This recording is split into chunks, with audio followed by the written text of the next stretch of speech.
How would you figure out, just simplify it, how would you figure out how many calories I'm burning a day or how many calories I need? If they're not here in person, I'm using an equation that requires their age, sex, height, and weight to get their BMR, and it's called the Mifflin-St. Equation. And that's just finding a calculator online. It's as simple as that, really. So that's just going to give me their BMR. But then from there, I have to figure out what their activities of daily living kind of look like. How much do they move? Are they sitting at a desk all day long, or are they working in a warehouse moving boxes all day long? And then how often do they work out? How long is the workout? What does the workout just kind of look like? Like, is a workout for them going for a walk? All right, that's one thing. There's a workout for them getting into their CrossFit gym 5 days out of the week, and they're in there for the whole class, and then maybe doing some accessory work afterwards too. Right, so all of that stuff depends, because that's gonna impact what I call the activity factor. Well, I call it, but that's what it's called in the dietetic and nutrition field. Your activity factor, which is a number that I'm gonna multiply times your BMR. So now whatever I get for your basal metabolic rate, I'm gonna multiply that activity factor, and again, depending on how active you are, that's going to impact how many calories I'm recommending. Well, I'm calculating out for your TDEE, total daily energy expenditure, the number of calories you burn in a day, including your movement and all of that. So now you have that number. We figured out that estimated TDEE. Now what? Now what do you do to get me to lose some weight? So now it depends on how much weight the individual has to lose, because the first thing that I'm going to calculate out is their caloric deficit is going to be the first thing. So if it is specific for weight loss, I typically like to go on the conservative side. So I'm going to try to get them into a deficit of no more than 500 calories. So let's say 300 to 500 calorie deficit per day. So if the total daily energy expenditure was calculated out to be, let's say, 3,000 calories, I'm going to start recommending calories for them somewhere between 25 and 2,700 calories a day, because I don't want a huge deficit. Very rarely is it going to be beneficial to cause a huge deficit for someone. There's a time and place for it, don't get me wrong, but it's rare. For general individuals, like no emergency type of weight loss being needed, a conservative deficit is going to be good, because now they're hopefully changing their habits, and that's where coaching is beneficial for people. And then they're retaining muscle mass. It's not having a negative impact on other things like hormones and whatnot. And we want to try to retain muscle mass as long as we possibly can. So then once that's calculated out, I start calculating their specific macronutrients. And the first one that I always go with is going to be their protein. Which, when we say counting macros refers to what? Which are your protein, carb, and fat. And technically, alcohol is also a macronutrient, but we don't usually talk too much about that. What ends up happening with macronutrients, and the reason they're called macronutrients, think macro big, micro small, but macros contribute calories to our nutrition, to our daily consumption of food. So now, for every gram of carb and every gram of protein that we eat, we're getting 4 calories, and for every gram of fat, we're getting 9 calories. And every gram of alcohol is 7 calories. So when I calculate out someone's protein needs, if it is for weight loss, I'm going to base it on what their goal weight is. Got it. So the first thing you do is figure out how many calories I'm burning a day, which is TDEE. Yeah. Right? Then you calculated how many calories would put me in a caloric deficit if I'm trying to lose weight. And now we have that number. And now we're facing the actual application of these numbers, which is what I want to get into. Yeah. Okay, so day one, Eric, I got my numbers. It's Monday. I went shopping yesterday for a bunch of foods from a grocery list that you gave me, protein, carbs, and fats. Okay, so now I got all my groceries. You also told me to do what? What tools do I need in order to get going here? So one of the main things is going to be getting an app to track your calories. And that's probably the only thing outside of like the grocery list and all of that. Everything else is going to depend on the person, from finances to just knowing like what kind of like chicken to buy. So it depends on the people. They're gonna some people get caught up on organic or not, and it's just like, so just the app and then whatever questions they might have from there, but the grocery list usually suffices. Okay, so grocery list and an app. What apps do you recommend? So the most popular one is MyFitnessPal. Copy. Okay, so now I have my app on my phone. I have my Monday morning breakfast laid out, and what do? I get my eggs and I put them on top of my phone. What's the next step here? I'm lost. I have a MyFitnessPal. I got a new app taking up space on my phone. Yep. And I have eggs. Yeah. Now what? So on the app, it would say like the what kind of eggs did you have? Was it a whole egg, a large egg, or a medium egg? And then you would input however many you consumed. So you would, let's say you had 2 eggs and a piece of toast, right? Mm-hmm. For whatever that piece of toast was, you can find the brand on MyFitnessPal. So you'll put, I don't know. Wonder Bread. Yeah, Wonder Bread on there. Mm-hmm. And it's just 1 slice. And you could always verify if you look on the nutrition facts of the piece of bread. So you can say, okay, what does this say on here? Because some of the things that you'll put on these apps are kind of all over the place. So being mindful of the fact, all right, I got this Wonder Bread. Let me check the nutrition facts. Okay, 1 slice is, 60 calories. So I'm going to make sure that I'm putting that one on my app. And then as far as the eggs go, you'll just put 2 large eggs. Generally speaking, eggs are the same across the board. Obviously, if it's a large egg, it'll be the same all across the board, medium, and so on and so forth. But a carton of eggs also has nutrition facts. So understanding food labels could also be helpful for people. So when they'll see 1 egg is 80 calories and 7 grams of protein, you can verify and cross-check with your app that you're getting that exact same one. And that's something that's pretty basic. Now, it starts to get tricky because like what you said, I put the eggs on my phone and does it like calculate it out. It gets tricky if you start using, I shouldn't say tricky. It gets a little more tedious, but it's much more precise if we start using a food scale. So now using a food scale is going to be beneficial. So let's say you had cereal for breakfast. What you would do is you would measure out how much milk you're going to use. And let's say you happen to use 1 exact cup, which is going to be a serving. That makes it just easier.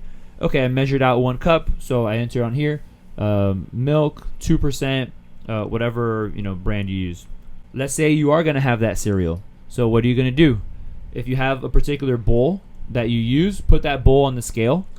Make sure that the scale is on, and then it's gonna show a weight of the bowl. Yeah. Is the lens cap off the camera's cap?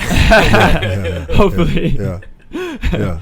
So then, you're gonna put the bowl on there while the scale is on, and then it's gonna say that it weighs, just making up a number, 300 grams or something.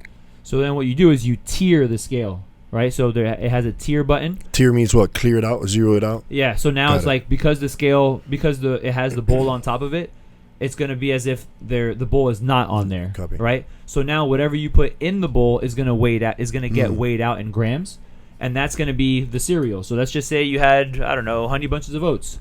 You'll put however much, and then you'll see the grams in there. Then when you enter it into the app, it'll ask you, okay, what cereal? So you put Honey Bunches of Oats, and then there's going to be another drop down that will say how much did you have? Is it in ounces, in grams? And because you were using the scale, you'll be able to use the grams of Honey Bunches of Oats, and now you're getting very precise with how much you're consuming. Understood. Got it. So just to make sure that I have this correct, I have to buy myself a scale from Amazon, preferably a digital one, right? Ideally, yeah. I have it at home. I'm doing eggs. Let's go eggs and oatmeal and bacon. Okay, so my eggs are easy because they're in a container within itself. So I'm going to punch in 3 eggs, right? My bacon, I'm going to use 3 slices of bacon. Does my app, if I scan the barcode or input the name of it, call it Hormel, it'll pop up Hormel, hickory smoked bacon. It should. And then I put 3 slices. Yeah, exactly. So it should show up on there. Copy. But the more accurate way of doing that is actually weighing the bacon itself. Yeah. Which now I would use my food scale.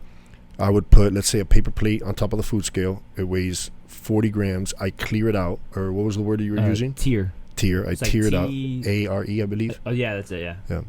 I clear it out so it's at 0. I put the 3 slices of bacon, and it gives me 120 grams.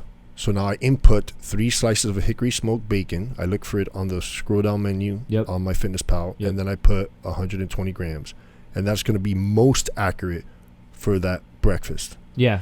Copy. Now That's I go with the most precise. oatmeal, and let's say I'm using oatmeal, so I could also get my phone and scan the code, the SKU code on the oatmeal, Mhm. Quaker Oats. Or enter it in, because remember, if you're using MyFitnessPal, the scan, it costs money, so depending on the person. Copy. So either way. Understood. Or Yeah. enter it in, Yeah. and then what is more accurate?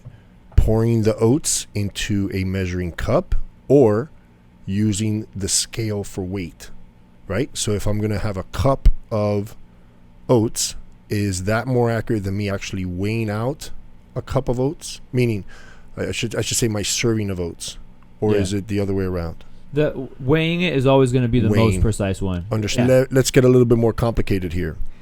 I want to make an omelet, and here's what I came up with, and you tell me if I'm okay with this.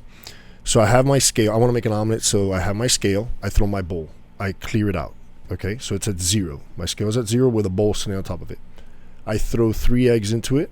I throw 3 eggs into it. Okay, it gives me a number of grams. So I enter that number, let's call it 200 grams of eggs, into MyFitnessPal. I cut up some mushrooms. Okay, I want to throw the mushrooms into the actual omelet. So I'm going to clear out the bowl with the eggs sitting on top of the scale, so it's at 0. I throw my mushrooms into the omelet, into the bowl. Now it gives me another number, 70 grams of mushrooms. Am I okay so far doing this? Yep. Yeah. Okay. That's probably the best way to do it, actually. Got it. So now I punch in MyFitnessPal, 70 grams. Now I want onions, and I do the same process. I clear out the mushrooms and the eggs to 0.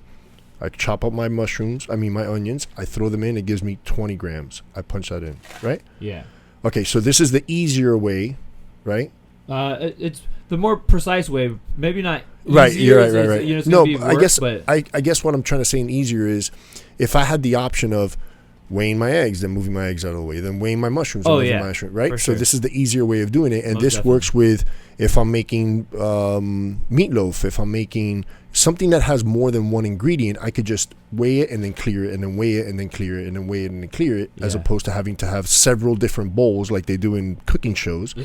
That's not, practical in the For real sure. world. And if you do have that on a very regular basis and you make it the same way every time, Right. you could just save it on the app. My meals. Exactly. My meals, you created a recipe and now it's on there, and now you just save yourself the trouble of having to go one by one again. Got it. Okay, Yeah. so once I make this omelet that I eat every morning, I save it as Mike's Meals, and that's it. Every morning when I eat the same thing, I just punch it in, right? That's it. Easy peasy. Easy Yeah. peasy. Okay, got it. All right, so let's jump to lunch real quick because I got a quick question. I'm gonna have my typical chicken breast and rice. Do I measure that? Do I weigh that raw or cooked?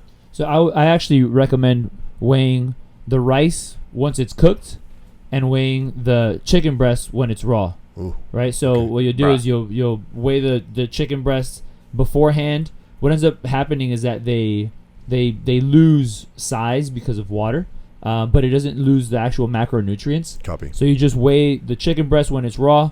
But what happens with rice is that it grows, right? So now if you weighed it when it was raw and you consume, however much, whatever, but it's not going to be the same amount, right? Because if you have 1 cup of uncooked rice, that's going to end up being like 2 cups of cooked rice. It's like double. Got it. So rice would be measured once it's already cooked. Chicken or just meat products and whatnot would be measured when they're raw. All right, so chicken, shrimp, steak, all those meat products raw. Okay, Yeah. got it. All right, cool. And with the shrimp, take the tail off, Mm. right? So All right, to 'cause have we're the not most eating the precise tail. weight. So take the tail off when you're going to weigh it and all of those things. Ideally, again, Okay, and now let's jump to restaurants, right? So my go-to is Chipotle or down the street here, Picadillo, right? It's called Picadillo. At Chipotle on the app, because it's a chain or it's a franchise, I could find it on MyFitnessPal, right? I could look up and I could say, okay, chicken burrito with rice, and it'll most likely be on there. Another consumer already added it there and made it public, so now I could steal from that, correct? yeah. Okay, and then, but if I go to Picadillo and I order the ground beef, or I'm sorry, the ground turkey, white rice, sweet potato, The only way for me to know what that is by taking it home, removing it from the container that they give it to me, and then weighing it, and then logging it in as Mike's Picadillo lunch, and then just using that every single time. Because their restaurants more than likely usually serve the same, give or take, the same portion size every time you go, right? Because they got to make their profit. Yeah, and depending on the person too, because sometimes, again, you go to Chipotle, you're going to have that one person that gives you that little extra chicken, and then you have that one person that doesn't give you enough. That's where I use my charm. Yeah. Right? We got Eric, the dietitian, giving us our TDEE, total daily energy expenditure, how many calories we're burning a day. Then you're calculating our maintenance. Then you're adding in a deficit in order for me to lose weight, right? Yeah. Or a surplus if I want to gain weight. Or, yeah, right? You're calculating that in. And now we have the application of actually how to count calories and macronutrients, right? So we focus on the macronutrients because at the end of the day, it's going to be equivalent to how many calories you've prescribed to us already. So if I just focus on my protein, carbs, and fats, based on the calculations, I'm going to have my I'm going to have my needs in order to lose that weight while you have me at a deficit. Exactly. Yeah. Copy.